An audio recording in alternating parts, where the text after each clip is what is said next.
Dude, I feel like Backpedal has gotten such a bad like reputation. I mean, it makes sense. Like if you see a bad player in WoW, like kind of similar to how if you're really good at FPS games, you can watch the way you can watch someone never take a shot and just watch their stream for 15 seconds and you can tell within a pretty close guess of like how good they are just from the way that they move and they pre-aim. Same thing in WoW, honestly. Like if you just like watch someone stream or take a second away from watching someone, like you can just tell by watching them play.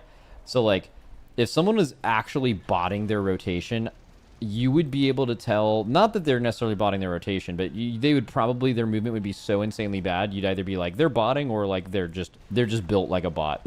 You know.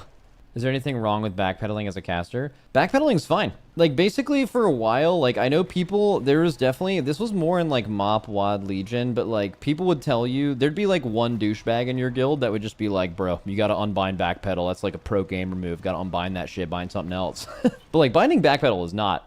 Like, unbinding backpedal is also bad. It's just that, like, basically, backpedaling is something that good players utilize a fair amount, especially tanks and melee, I think. But it just, you know, it has a bad reputation because when you see someone bad at the game, just 100% of the time, they're going to be doing the craziest backpedals you've ever seen. I have it unbound myself. The extra bind is super useful. Yeah, I mean, I would also believe that, like, people have it unbound and they do just fine. Like, there's never a scenario where having it unbound is, or having it bound would have helped them. Like, you can get used to doing that. But at the same time, I also don't like. I think anyone that says binding backpedal is bad is wrong. Like, there's plenty of uses for backpedaling. Like, especially for tanks. This is not a common tank skill. Like, this is honestly like something that separates a very, very high level player from another very, very high level player. Is like, as a tank in Mythic Plus, you can have like really good survivability. You can have really good damage. You can be really consistent.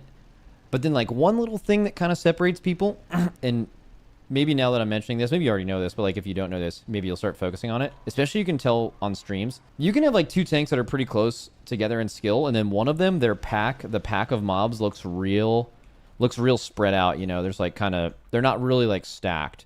And then like another tank will just be really religious on making sure the mobs are like basically pixel stacked on each other without the help of like grip and stuff like that, just by manipulating mob movements. And that is like really, really OP.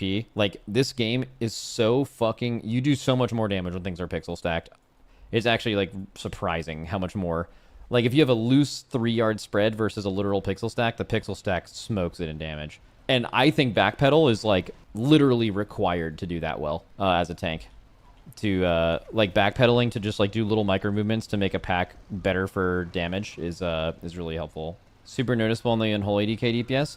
Yeah, actually, I can tell you there's a pull that you would do in the MDI that was so RNG, and it was purely because of how the mobs actually stacked. It's the first pull in Freehold MDI style. So, and we did this pull all the time because, like, you did Freehold a lot in the MDI Global Finals. You guys know what I'm talking about, right? Like, well, I'm sure a lot of you didn't do the MDI, but maybe you saw the pull.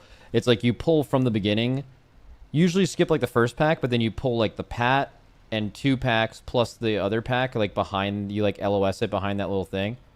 Like, here, I'm going to do a shitty job of, like, showing it right now, but, like, imagine the entrance to Freehold is here, and then you, like, move up through here, you invis pot past these mobs, and then you grab, like, these dudes, grab these dudes, and then you, like, get this pack on the edge, and then you LOS behind this corner, and then you wait for them all to stack. And you're basically pulling, like, 15 mobs, I think. But, like, some of them are, like, the dudes that stand still, the scrappers or whatever. They, like, stand still and don't move. And, bro, that pull, you would just kill it 15 seconds earlier, and the only difference was a pixel stack versus, like, a loose, like, almost a pixel stack. Pixel stacking, especially with certain specs, really OP. Unholy was the one you played in that season. Any chance you'd compete in the MBI again? No fucking shot. Oh, great example, actually.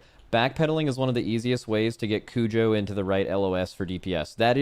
That is a perfect example. First boss in Workshop. Perfect example. Or second boss, sorry. But yeah, Cujo, you're exactly right. Cujo in on that boss, backpedaling is key to getting it in the right position. Why is the pixel stack so important? More shit be hitting? Yeah, I mean, there's a lot of different ways damage can happen in this game. Like, some spells just AoE around you. Some do damage off of the mob in a certain area. Some come out of the front of your character. Like if you guys saw that Frosty K in the key the other day, like he pressed Pillar of Frost and then like the big line just pulled an extra pack. Like basically a pixel stack just means 100% of things are hitting, and if it's loosely spread, it's, you know, probably like 96 or something, but that matters. You know, that's like a 5% DPS increase, huge.